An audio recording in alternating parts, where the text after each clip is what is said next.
C'est pareil pour le réseau électrique. Il y a certains villages qui ont de la lumière aujourd'hui grâce au comité de développement de certains villages et à certaines élites. C'est pareil pour l'eau, c'est pareil pour Internet, c'est pareil pour pratiquement tout. Maintenant, je vais revenir sur les maisons. Pourquoi est-ce qu'il y a de grandes maisons à l'ouest du Cameroun? C'est parce que, étant donné qu'on respecte beaucoup les morts, ça crée donc une industrie qui tourne autour des obsèques. Lorsqu'un ressortissant de l'ouest Cameroun se retrouve par exemple à Yaoundé ou à Douala ou au Canada ou aux États-Unis, la première question qu'il se pose c'est: moi je suis de l'ouest, je me retrouve au Canada, je suis un médecin au Canada, je suis un ingénieur en Allemagne, je suis un entrepreneur en France, mais sauf que je viens de l'ouest du Cameroun. Si un jour ma mère meurt, je serai obligé de rentrer au Cameroun, je serai obligé d'aller dans mon village.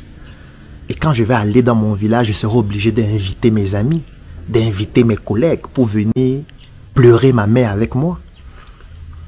Pour pleurer ma mère, il y aura la mise en bière. En général, c'est le jeudi.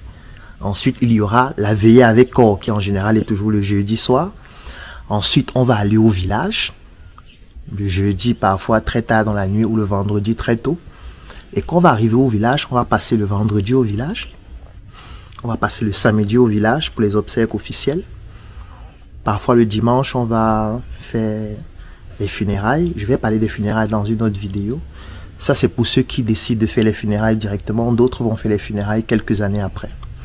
Mais prenons seulement ces 3 jours. Et la personne se pose la question, mais mes amis, mes collègues là vont venir au village et ils vont dormir où? Ils vont venir au village avec leur voiture. Mais est-ce que leur voiture va pouvoir arriver dans ma maison? Ils vont venir au village et ils vont voir ma maison. Mais sauf que ma maison doit refléter qui je suis. Il ne faudrait pas qu'ils arrivent chez moi au village et ils se posent la question, mais comment le gars, si c'est un chirurgien aux États-Unis, c'est un ingénieur en Allemagne, c'est un entrepreneur en France, c'est quelqu'un de très riche à Yaoundé, à Douala, mais quand on arrive au village, on n'arrive pas à trouver où dormir. Chez lui, c'est du n'importe quoi. Donc du coup, en préparation de ce type d'événement, chacun se prépare au village en construisant une grande maison. Ça, c'est la première raison.